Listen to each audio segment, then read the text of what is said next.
Analyse de la nouvelle lune du 21 mars 2023 à 18h23, heure de Paris. Bonjour à tous et bienvenue. Nous voilà réunis pour l'analyse de cette nouvelle lune dans le Bélier, premier signe du zodiaque, et donc premières véritables énergies de l'année, non pas calendaire, mais astrologique. Cette lunaison se forme au lendemain de l'équinoxe de printemps qui a eu lieu très exactement le 20 mars à 22h25 heure de Paris, ce qui amplifie toutes ces énergies cardinales de feu. Nous en ressentons depuis un petit moment déjà les prémices. Cette nouvelle lune marque également l'entrée très prochaine de Pluton en Verseau, qui déposera son premier pas 2 jours plus tard. Alors nous allons plus amplement parler de tout ceci par la suite, puisque Pluton, qui séjournera environ 3 mois en Verseau, va nous donner quelques grandes lignes de ce qui va nous être demandé par la suite, notamment lors de son entrée définitive en 2024. Entre-temps, il va faire plusieurs allers-retours entre le Verseau et le Capricorne, comme pour terminer le travail qu'il a entrepris depuis 2008. Vous savez que ces effets sont extrêmement lents, mais profonds et définitifs. Donc si certains peuvent trouver que les changements sont péniblement lents à venir, c'est que la nature est bien faite et que nous serions dans l'incapacité d'encaisser ces transformations de façon plus rapide. Nous pouvons déjà observer les dégâts psychologiques que ces changements de société provoquent chez beaucoup d'entre nous, notamment chez les plus jeunes. Donc imaginez si Pluton allait plus vite, ce serait l'implosion, voire la destruction totale de la psyché. Donc, nous avons besoin de temps pour comprendre, digérer et créer de nouveaux paradigmes, à faire le deuil aussi de ce qui n'a plus de sens, et surtout d'accepter que nous n'avons pas toujours la main mise sur tout. Alors certains vont utiliser ces énergies à contre-courant, notamment les personnages d'autorité, tels que nos politiques, mais pas seulement. On peut ressentir que tout ceci n'est que le fruit du chant du cygne, qui fait beaucoup de tapage car dans le fond, il sent bien que la fin approche. Alors la fin ne signifie pas forcément le renouveau de quelque chose de meilleur, cela fait partie de notre libre arbitre, individuel comme collectif. Une partie, et selon moi la plus faible, dessine l'avenir comme quelque chose de plus en plus autoritaire, inégalitaire, destructeur, et l'autre, la plus lumineuse, pencherait vers un tout autre monde, respectueux des différences et prônant pour un rééquilibrage total, que ce soit matériel, territorial, sociétal, spirituel, etc., etc. Mars, au carré décroissant de cette nouvelle lune, nous indique là encore que la tension sera au maximum, sachant que la planète est le maître de cette lunaison Bélier. En Gémeaux, il s'agit encore et toujours de guerre d'opinion, donc guerre de vision de la voie empruntée. L'équinoxe de printemps qui déjà formait un carré entre Mars, le Soleil et Mercure nous donne le là pour les semaines à venir. Donc nous allons détailler toutes ces informations le plus objectivement possible. Il n'est pas question de sombrer ni dans le fatalisme le plus obscur, ni dans l'idéalisme le plus béat. Cette nouvelle lune est encadrée par Mercure et Neptune, ce qui peut évidemment en pousser certains à des actions encore très confuses ou basées sur des narratifs complètement hors réalité, qu'ils soient positifs ou non. Appuyons-nous sur Saturne dans les Poissons qui, durant cette nouvelle lune, fait des aspects harmonieux, notamment avec les nœuds lunaires, notre boussole collective. Vénus y est conjointe, ce qui peut nous aider à tendre vers une vision plus harmonieuse et réaliste, concrète. Nous avons donc des opportunités pour commencer cette nouvelle année astrologique. Le ciel nous fait des appels du pied. À nous d'en prendre conscience et de lui tendre la main sans rechigner, avec confiance et réalisme. Mais il me semble que mon ami Bélier donne de grands coups dans la porte. Cela veut dire qu'il faut cesser immédiatement cette intro et aller droit au but. Donc c'est bon, j'ai compris. On y va. C'est parti. Cette nouvelle lune se formera sur le 0,50 du Bélier qui nous dit « Une naïade émerge de l'océan, un dauphin l'embrasse. La dominante est l'immersion de formes nouvelles, la conscience voit le jour. » Ce symbole, premier des 360 phases d'un enchaînement cyclique que nous analysons régulièrement durant chaque phase de nouvelle et de pleine lune, désigne en substance l'essor de la conscience individuelle, c'est-à-dire celle d'un être ayant sa place et sa fonction au sein d'un organisme, d'une société, d'une famille ou de l'univers. La conscience individualisée jaillit ainsi d'un océan symbolisant la conscience générique et collective, une sorte de masse sans contour ni véritable limite, qui est représentée par le signe précédent des poissons. Ce degré nous parle donc de ce passage entre l'eau et le feu, représenté par une naïade, c'est-à-dire une énergie féminine qui symboliquement n'est pas encore tout à fait apte à s'affirmer. C'est le désir d'être, la pulsion de vie primaire à toute chose qui annonce le début de quelque chose d'émergent. Rudyard nous dit qu'au commencement est l'acte, toutefois ce dernier peut être encore imperceptible ou incertain. À l'instar d'une jeune pousse sortant de la graine encore recouverte des débris du passé, elle est encore toute virtualité. Le dauphin, quant à lui, mammifère vivant des océans, vient embrasser cette femme comme pour un dernier adieu, car toute naissance présuppose un stade de relative fragilité qui peut déboucher parfois sur un échec. Chaque potentialité, comme toute conjonction en astrologie, contient en elle une certaine dualité qui peut soit déboucher vers une réalisation constructive, comme une désintégration de la conscience. Soit cette nymphe parviendra à aller au-delà de son désir émergent pour s'individualiser pleinement, soit comme le dauphin, elle retournera dans la matrice océanique, les grandes eaux de l'univers, le chaos, qui en grec signifie un espace immense, indifférencié et préexistant à toute chose. Cette lunaison commence sur cette pulsion de vie, jaillissante mais fragile, prometteuse mais encore incertaine quant à son évolution future. Le bélier est yang, cardinal et équinoxial de feu, ce qui signifie que toute situation est bonne pour initier, générer le changement et rayonner dans toutes les directions. Dans ce signe, la Lune a besoin d'éprouver son autonomie, tout comme sa volonté d'indépendance et de singularité. Elle veut être une pionnière, une exploratrice, ouvrir la voie à quelque chose de nouveau et qui n'a encore jamais été fait. Mars, le maître du bélier, la pousse à agir à sa manière, le plus souvent de façon impulsive. On s'affirme de façon claire, explicite, brute de décoffrage, ce qui peut susciter bien sûr du conflit, notamment vis-à-vis de l'extérieur. La devise du bélier serait « qui m'aime me suive, dans tous les cas, rien ne m'arrêtera ». Ce signe est clairement individualiste, ce sera toujours lui d'abord, alors non pas par égoïsme dans le sens le plus péjoratif du terme, mais surtout parce qu'il ne peut faire autrement. Il n'est pas programmé pour faire du compromis ni faire partie de la masse. C'est un leader, un guerrier, qui préférera foncer dans le tas, quitte à se faire mal, mais avec le sentiment d'être libre de suivre ses intuitions, bien souvent originales et fracassantes. Comme tous les autres signes cardinaux, le bélier commence quelque chose mais a bien du mal à aller jusqu'au bout. Ça, c'est au signe fixe de s'en charger. Alors, selon la situation, cela peut suffire, notamment pour changer brusquement le cours des choses, les faire bouger réellement. En revanche, on ne pourra pas compter sur lui pour les faire durer dans le temps. Il passera très rapidement à autre chose car il déteste la routine et ce qui compte surtout pour lui, c'est d'avoir ouvert une porte à grands coups de corne et de passer à d'autres. Cette énergie très martienne est à mettre en relation avec le degré sabian que nous venons de voir. Une impulsion, quelle qu'elle soit, n'a pas toujours vocation à évoluer dans le bon sens. Parfois ça marche, on donne un grand coup de collier et la porte s'ouvre. On découvre un paysage vierge. Et à d'autres, la porte résiste, on se fait mal, ou on est déçu car on aurait dû la laisser fermer et taper dans celle d'à côté, ou ne pas taper du tout. C'est cette notion de risque très bélier qui va nourrir cette prochaine lunaison, et je dirais même plus car le nœud nord y entrera cette année, précisément dès le mois de juillet. Quoi qu'il en soit, c'est une très bonne période pour initier de la nouveauté, pour nous émanciper de vieux carcans, nous sortir de contraintes trop restrictives et surtout oser notre individualité, oser notre essence, nous mettre en action, aller au-delà de nos peurs et nous affranchir de nos limites.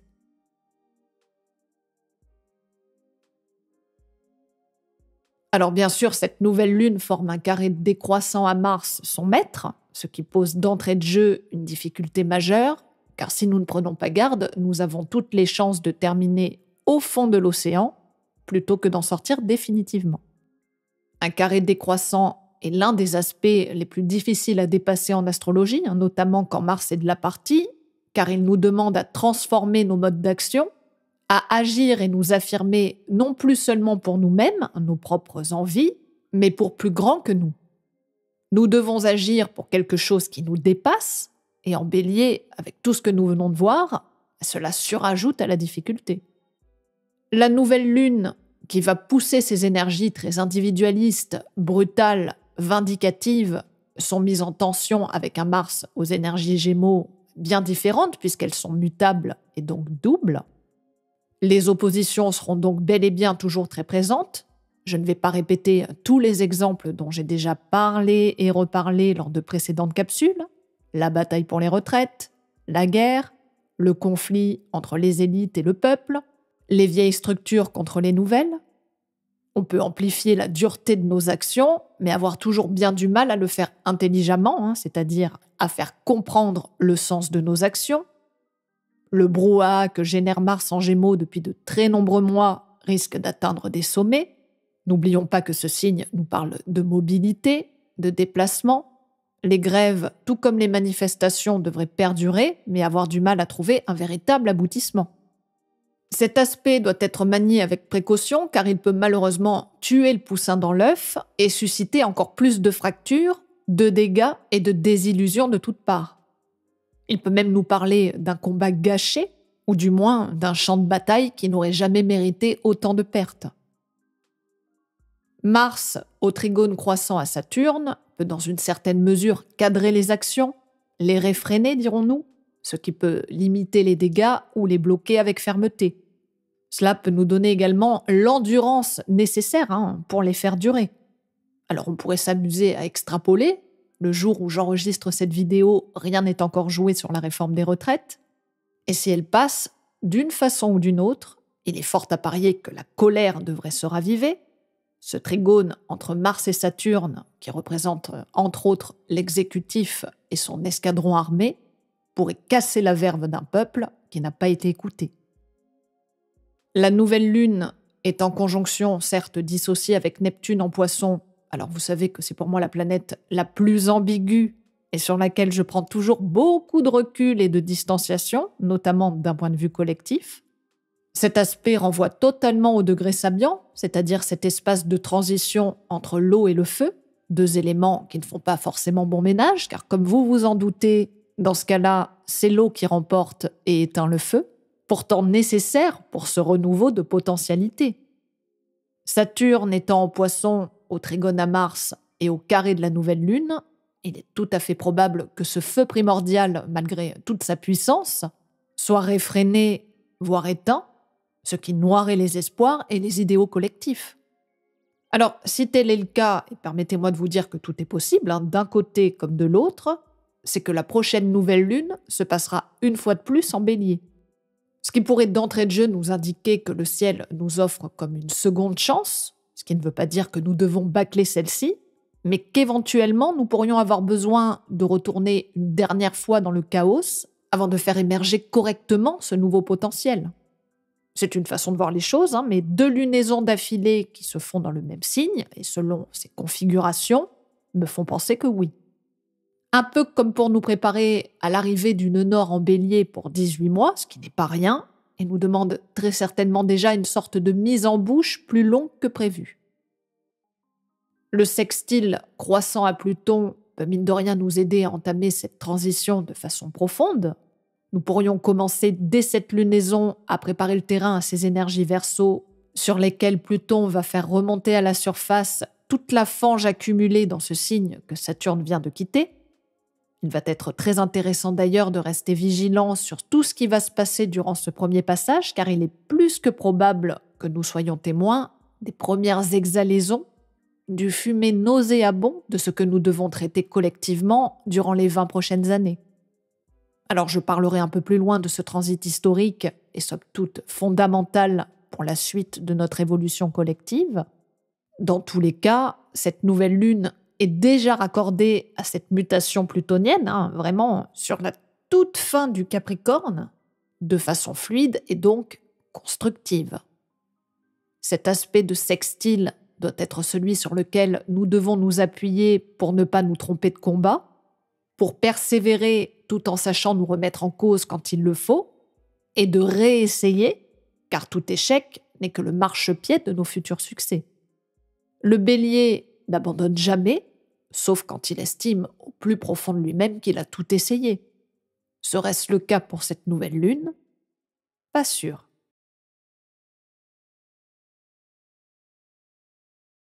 Mercure, qui est entré dans le signe du Bélier depuis le 19 mars, se trouve sur le 5e degré 05 et est en conjonction séparante avec la nouvelle lune. Dans ce signe, la planète pense, intellectualise et s'exprime avec ses tripes. Elle sera donc fortement inspirée par les énergies que nous venons de voir précédemment. Cela surajoute donc la petite dose supplémentaire qui peut faire allumer la mèche. Car Mercure est le maître de Mars en Gémeaux, qui sous cette configuration peut se montrer plus agressif que jamais. Les propos, tout comme les actions plus individuelles mais non moins virulentes, seront amplifiés, mais pas forcément bien canalisés au vu du carré décroissant à la nouvelle lune. Il est possible que cet aspect souligne le fait que ce qui a pu jusqu'à présent être plus ou moins jugulé par l'action collective soit en quelque sorte dépassé par des sorties de route difficilement contrôlables. Les manifestations, par exemple, peuvent à présent totalement dériver et les syndicats se sentir totalement dépassés par des individus décidant de faire autrement. Vous m'avez comprise, cela peut faire clairement partir dans tous les sens. Mercure ne fait pas d'autres aspects notables avec le reste de la carte. Il est donc sous le joug de cette lunaison et de Mars, qui, selon la façon dont nous allons l'utiliser, nous permettra l'émancipation nécessaire pour nous individualiser, faire entendre notre voix, ou nous égosiller dans une joute inaudible, voire totalement étouffée. Tout dépendra là encore de notre capacité à faire le distinguo entre ce qui nous lie collectivement et ce dont nous avons besoin personnellement. Que ce soit d'un côté comme de l'autre, nous sommes tous plus ou moins poussés à adhérer à quelque chose, à nous ranger, nous plier auprès d'un groupe, de donner un avis tranché et radical sur ce que nous considérons comme juste. Nous sommes en train d'arriver vers une sorte de point de non-retour qui se doit d'être réellement compris et dépassé.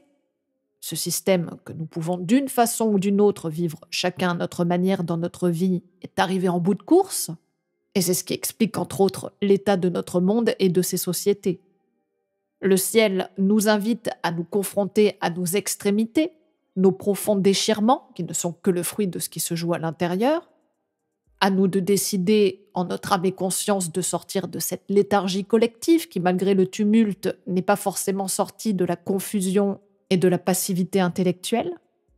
Cette nouvelle lune nous invite à nous dégager de la masse, je dirais même de la nasse, à nous extraire des combats stériles et manichéens, à nous reconnecter à notre feu intérieur, celui qui nous est propre et qui ne résonnera jamais comme celui des autres.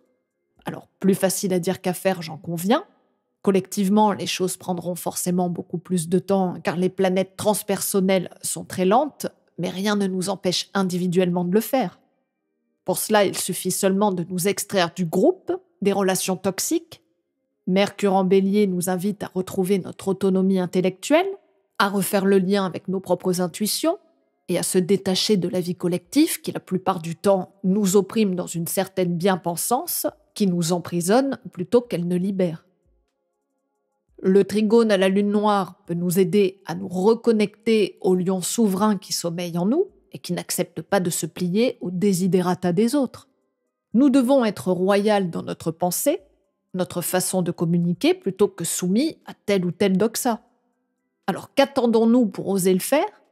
Personne ne le fera à notre place. Voici venu le temps de commencer à faire preuve de créativité et de loyauté envers ce que nous sommes, et d'accepter par ailleurs que les autres en fassent autant, de façon juste et égalitaire.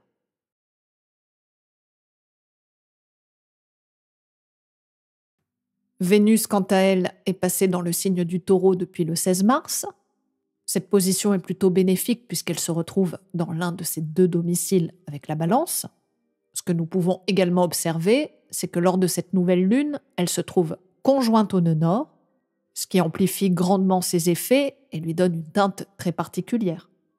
Alors avant de détailler tous ces aspects, attardons-nous un instant sur le degré Sabian qui nous dit « Un pont suspendu au-dessus d'un abîme, la dominante est de vaincre l'isolement grâce à un travail de groupe. » Alors ici, la symbolique de ce degré nous parle d'un moment de perte, et l'isolement que cela engendre nous pousse à trouver un nouveau ressort grâce à la participation à un projet impliquant d'autres personnes que nous.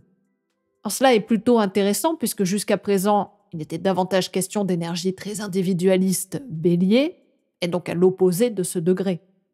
Mais comme tout ce qui est opposé est en quelque sorte complémentaire, et Dieu sait qu'en ce moment, nous sommes en plein dedans, cela pourrait nous indiquer tout simplement de trouver le juste équilibre entre ces deux pôles. En prenant la symbolique de ce pont au-dessus d'un gouffre incommensurable, Rudyard fait le parallèle à une épreuve, un obstacle que nous devons de vaincre pour accéder à notre évolution. Alors parfois, avancer seulement d'un pas dans quelques domaines de notre vie peut nous donner le sentiment de nous jeter dans le vide. Ça peut nous paralyser et nous obliger à nous cristalliser dans de vieux schémas sclérosants. C'est alors que nous nous replions sur nous-mêmes et nous nous isolons du monde. Avec l'aide des autres, nous serions pourtant en mesure de joindre les deux rives par l'élaboration de ce pont, seul élément valable pour la traversée en terre inconnue. En ce moment même, nous vivons tous, et quelle que soit notre vie, sur la même planète, et si je devais réduire le même pays, la même ville, la même famille, nous partageons donc bien plus que ce que les médias, nos politiques ou certaines autres autorités peuvent nous faire croire. Voilà pourquoi nous pouvons nourrir ce sentiment pénible de n'avoir pas d'autre choix que de nous soumettre plus ou moins passivement à ce qui est décidé par un tout petit groupe. Nous pouvons tous avoir des visions, des conditionnements, des espoirs différents, et c'est tout à fait normal parce que nous sommes uniques et singuliers. Cela devrait-il nous empêcher de nous considérer, d'échanger, de partager nos différences et de construire dessus? Je ne le pense pas. Un pont n'est qu'un moyen utile pour permettre la traversée. Nous ne sommes pas obligés d'ailleurs de passer la rive et de ne jamais retourner de l'autre côté. Cela nous permet juste de pouvoir accéder à des endroits jusqu'ici inaccessibles, de voir ce qui se passe en face. Symboliquement, ce pont peut nous permettre d'envisager nos opposants comme des alliés utiles pour vaincre les obstacles. Au final, nous ne faisons jamais la guerre qu'à nous-mêmes, et nos pseudo-rivaux ne sont que le miroir utile à la compréhension de notre propre dualité. Vénus, qui représente l'amour et la concorde, est tout à fait à propos sur ce degré. Nous pouvons nous montrer affirmatifs, volontaires, belliqueux parfois, mais n'en oublions pas nos véritables valeurs. Là encore, ces énergies annoncent bien en avance ce que le changement des nœuds lunaires dans l'axe Bélier-Balance nous proposera dès cet été. L'union juste fera toujours plus de poids, d'autant plus quand cette dernière repose sur du respect. L'amour de la guerre ou la guerre de l'amour des valeurs ou les valeurs de l'amour, ne serait-il pas ça, ce qui manque cruellement ces derniers temps et qui pourrait justement nous permettre collectivement cette traversée? Vénus en Taureau nous parle bien évidemment de nos valeurs matérielles, nos 5 sens, ce qui, au-delà du plaisir, nous apporte également un sentiment de sécurité. C'est une Vénus sensuelle, charnelle, hédoniste, gourmande, d'ailleurs bien souvent insatiable des bonnes choses de la vie. La notion de stabilité est fondamentale, tout comme la pérennité des sentiments et de ce qu'elle considère comme acquis. La conjonction au nœud nord également en Taureau ravive ces caractéristiques de manière très puissante. Le nœud nord nous pousse toujours à vouloir plus, ce qui nous laisse bien souvent insatisfaits. C'est la tête du dragon, celle qui ouvre grand la gueule, avide d'avaler les qualités comme les défauts du signe dans lequel il se trouve. Cette nouvelle lune nous indique donc que les énergies jaillissantes du bélier se mettent en route pour répondre à un désir très concret, matériel et bien évidemment financier. Située dans la maison 8, celle des crises, mais également de l'argent que l'on obtient par les autres, l'extérieur, notamment par le biais du pouvoir, nous sommes poussés à la transformation plutôt qu'à la conservation. L'inflation, les retraites, la faillite de certaines banques aux États-Unis qui inquiètent bien au-delà des frontières sont bien évidemment au cœur des énergies dans lesquelles nous évoluons collectivement. Les idéaux, aussi beaux soient-ils, les promesses d'avenir meilleur, aussi vibrantes soient-elles, ne peuvent pas seulement se contenter de rester dans le chaos océanique neptunien. Nous sommes bien obligés au bout d'un moment de faire face aux réalités concrètes et de trouver des solutions originales et créatives pour nous dégager de ce couloir qui ne mène nulle part. Vénus passera sur Uranus de façon exacte le 31 mars, cela dit, dès le premier quartier de cette lunaison, c'est-à-dire le 29 mars. Cette dernière va replanter une graine dans la nouvelle Terre uranienne. Pluton sera à ce moment-là en Verseau, alors que cette conjonction, soit sous la maîtrise de Pluton, inaugure d'une manière ou d'une autre le début d'une phase de grande mutation dans notre rapport à la vie matérielle, à l'argent, et notamment aux ressources et aux sources de revenus qui, dans les mois et années à venir, vont complètement se transformer. Et cela, quels que soient les événements d'aujourd'hui. Pluton en Verseau nous parle entre autres de technologie. Il suffit de voir l'avènement de ChatGPT qui n'est foncièrement qu'une toute petite prémisse à ce qui va se développer par la suite. On pourrait même dire que c'est déjà quasiment has-been par rapport à ce qui va arriver par la suite. L'intelligence artificielle, et cela, quelles que soient ses dérives, va littéralement transformer nos modes d'action, de production, de création. Il faudra donc du temps pour s'y adapter et trouver sa bonne place d'humain. Les machines vont forcément remplacer, et parfois certainement mieux, pas mal de jobs ou de professions, ce qui inévitablement requestionnera l'idée de notre rôle dans la société.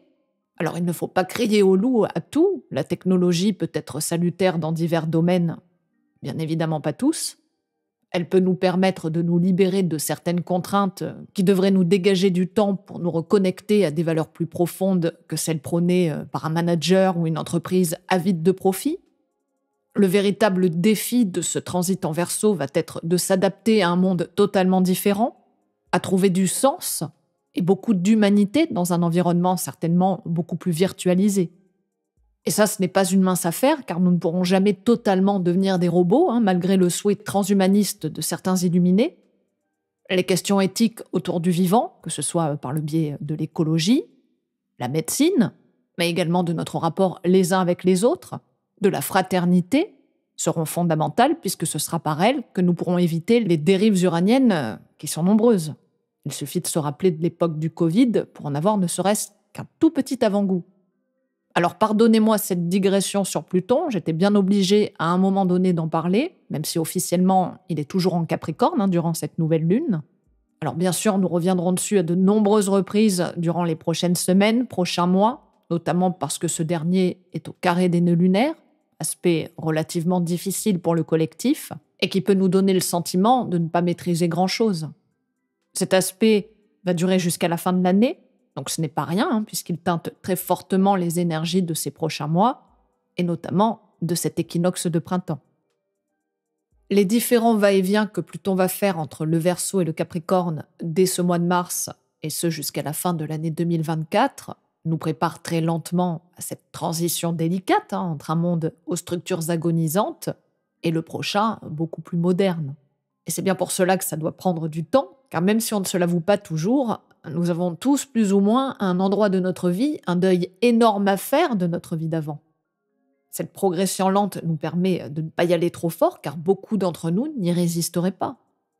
La lame de fond de Pluton est immense, définitive et sans état d'âme. Durant son entrée en Capricorne en 2008, la crise économique des subprimes annonçait déjà le déroulement de ce qui allait se passer. Alors ce qui est intéressant, c'est qu'en terminant ce passage sur la fin du tout dernier degré, nous assistons à nouveau au début de nouvelles faillites et de crises bancaires qui très certainement termineront de mettre à bas nos vieux cadres d'ici 2024. Donc voilà pourquoi il est très important de rester disponible à ce qui va se jouer dès cette entrée dans le signe, car c'est souvent au début et à la fin d'un transit en signe, notamment via les planètes lentes, que nous pouvons observer de façon plus flagrante des événements notables. Donc si l'on en revient à Vénus, cette dernière forme un carré croissant avec Pluton, puisqu'elle est conjointe au nœud nord. Donc cet aspect puissant ajoute de la tension supplémentaire, puisque ces valeurs matérielles ont bien du mal pour le moment à trouver la bonne manière pour se transformer, et donc pour construire ce pont. Ça coince aux entournures, ça résiste fort. Les vieilles structures du degré anarétique du Capricorne sont au max. Nous voyons bien qu'entre ceux du haut et ceux du bas, les aspirations sont tout autres et les moyens de pression totalement unilatéraux. Donc je ne vais pas m'appesantir plus avant. Nous commençons ces énergies béliers avec d'énormes boulets aux pieds. Des tensions en pagaille avec un risque accru que cela pète fort et de manière totalement disparate. Alors serait-ce un mal pour un bien? Même si je n'aime pas vraiment cette expression, la conscience humaine a parfois besoin d'aller au bout de ses limites, d'encaisser au-delà de ses capacités pour pouvoir enfin se libérer. Ce qui est évident, c'est que ce moment, loin d'être anodin, nous permet réellement d'observer à quel point certains individus peuvent continuer à résister au point d'en perdre la raison, et c'est bien parce qu'une fin arrive. La peur s'exprime bien souvent le plus fort dans ces moments-là, donc il faut se montrer courageux, vaillant comme un bélier, ne pas céder aux sirènes d'où qu'elles proviennent, mais rester intègre, valeureux et prêt à en découdre. Parfois, mener la bataille est nécessaire, je dirais même obligatoire pour notre évolution. Saturne nous aide une fois encore de par le sextile croissant qu'il forme avec Vénus et le nœud nord. De par son entrée dans les poissons, il vient restructurer et mettre des cadres dans ce qui pouvait partir un peu trop dans les limbes. Il vient éclaircir certaines confusions, voire certaines tentatives d'enfumage, pour nous permettre tout simplement de mettre du réalisme, du poids vis-à-vis de l'esprit, de la foi et de notre rapport à l'humanité. Les jolies tournures de phrases, les envolées poétiques, le prosélytisme, qu'il soit politique, écologique, social, peut tomber ou du moins se cristalliser au fur et à mesure et nous montrer réellement ses failles. Alors bien sûr, cela nous demande de la patience, beaucoup de sérieux, d'acharnement, mais le chronos sait toujours rétribuer au bon moment tous ceux qui en assumeront la pleine responsabilité. Saturne est notre tuteur, notre père intérieur, et non pas tous ceux qui nous assènent à coups de discours paternalistes. Donc sachez utiliser ces énergies saturniennes non pas pour vous laisser envahir de défaitisme, mais plutôt pour redresser, voire rééduquer votre foi et votre confiance en la vie, en ce qui nous dépasse et en l'humanité. Car oui, cette dernière n'est pas morte, elle n'avait juste plus vraiment les moyens de s'exprimer, donc on y croit, on regarde ce qui se passe en face et on jette un pont.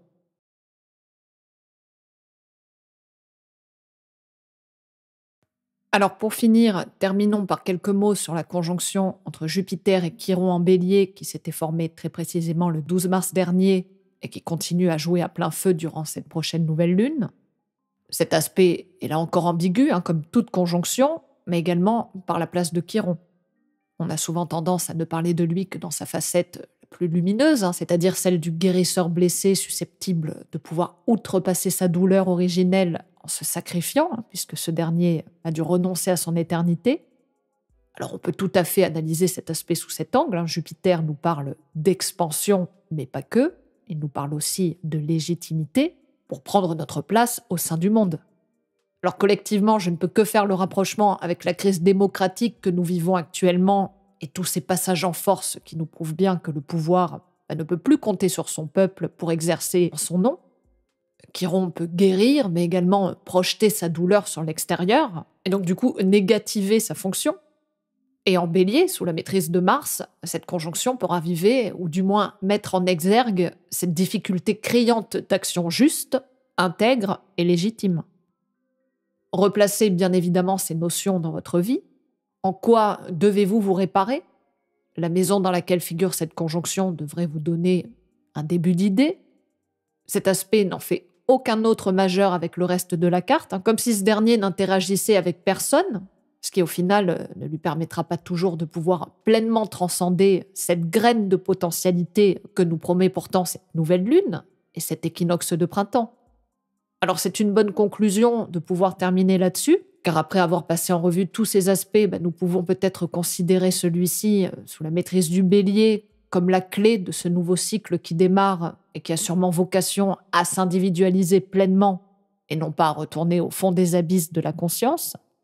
Agir en toute légitimité pour pouvoir se donner le droit de défricher de nouvelles contrées, de nous enrichir par la force commune et créer des ponts nécessaires pour l'épanouissement de tous. Pluton lumineux en Verseau nous y invite pourtant. Alors que déciderons-nous individuellement pour commencer? Ça, c'est à notre libre arbitre et à lui seul d'en décider.